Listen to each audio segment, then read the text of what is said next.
பாருங்க, இன்னைக்கு வந்து புளி சட்னி தான் அரைக்க போறோம். இந்த புளி சட்னி பண்றதுக்கு நம்ம வந்து ஒரு 3 ஸ்பூன் அளவுக்கு எண்ணெய் ஊற்றிக்கலாம்.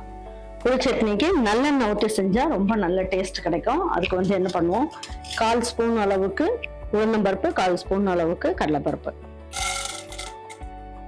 இதுல கொஞ்சமா கருவேப்பிலை,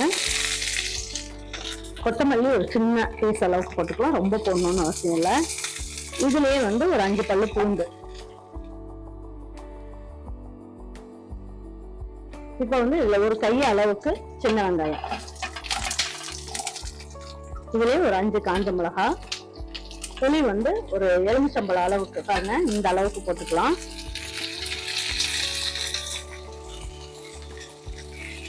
இதுக்கு வந்து நம்ம தக்காளி எல்லாம் எதுவுமே சேர்க்க போறது கிடையாது. இது அப்படியே வதக்கிட்டு செய்ய வேண்டியதுதான். இந்த சட்னிக்கு தேவையான அளவுக்கு உப்பு, காரம், புளிப்பு நல்லா இருந்தாலே இந்த சட்னி சும்மா ஜம்முன்னு இருக்கும். இதுல கொஞ்சமா ஒரு 2 பிஞ்ச் அளவுக்கு பெருங்காயம் இதையும் சேர்த்துக்கலாம். சேர்த்து நல்லா வதக்கிடலாம்.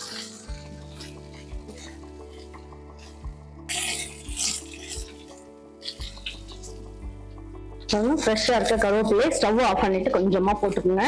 நல்ல மணமா இருக்கும். போட்டு நல்லா ஒரு பரட்டிட்டு இது ஆறுனதுக்கு அப்புறம் மிக்ஸி ஜார்ல போட்டு அரைச்சிட்டு வந்துடலாம். இதுல கொஞ்சமா தண்ணியும் சேர்த்து ஊற்றி அரைச்சிருக்கேன். ரொம்ப நல்லா இருக்கும். இந்த அளவுக்கு நல்லா குறைன்னு அரைச்சிக்கோங்க. இந்த மாதிரி இருக்கணும்.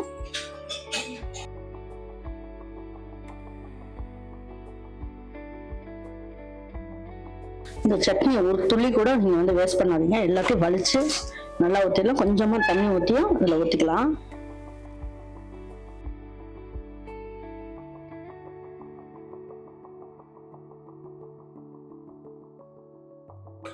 வாங்க, இதுக்கு ஒரு தாளிப்பு கொடுத்துக்கலாம். நல்ல டேஸ்ட் சூப்பரா இருக்கும்.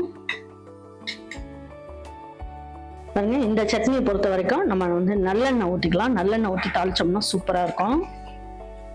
1/4 ஸ்பூன் அளவுக்கு கடுகு, 1/4 ஸ்பூன் அளவுக்கு உளுந்தம்பருப்பு, சும்மா ஒரு பிஞ்ச் அளவுக்கு ஜீரகம் போட்டுக்கோங்க. ரொம்ப நல்லா இருக்கும் டேஸ்ட்.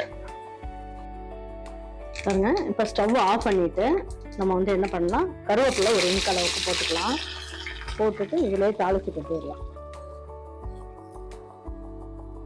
பாருங்க, இந்த அளவுக்கு சட்னி வந்து நல்லா சூப்பரா வந்துருச்சு. இதை நல்லா ஒரு வாட்டி கலந்து விட்டுட்டு நல்லா சுட இட்லி இல்லைன்னா ஊத்தாப்பம் மாதிரி தோசை, அதுக்கப்புறம் பணியாரமும் ஊற்றிக்கலாம். வெள்ளை பணியாரம், அதாவது காரைக்குடியில எல்லாம் பார்த்தீங்கன்னா வெள்ளை பணியாரம் செய்வாங்க.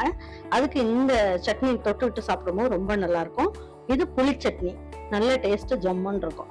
உங்களுக்கு இந்த புளி சட்னியை ஒரு நாள் உங்க வீட்டில் இருக்கவங்களுக்கு செஞ்சு கொடுங்க. செஞ்சு கொடுத்துட்டு அவங்களுக்கு எல்லாம் பிடிச்சிருந்ததுன்னா லைக் பண்ணுங்க, ஷேர் பண்ணுங்க, சப்ஸ்கிரைப் பண்ணுங்க, மறந்துடாம கமெண்ட்ஸ் பண்ணுங்க.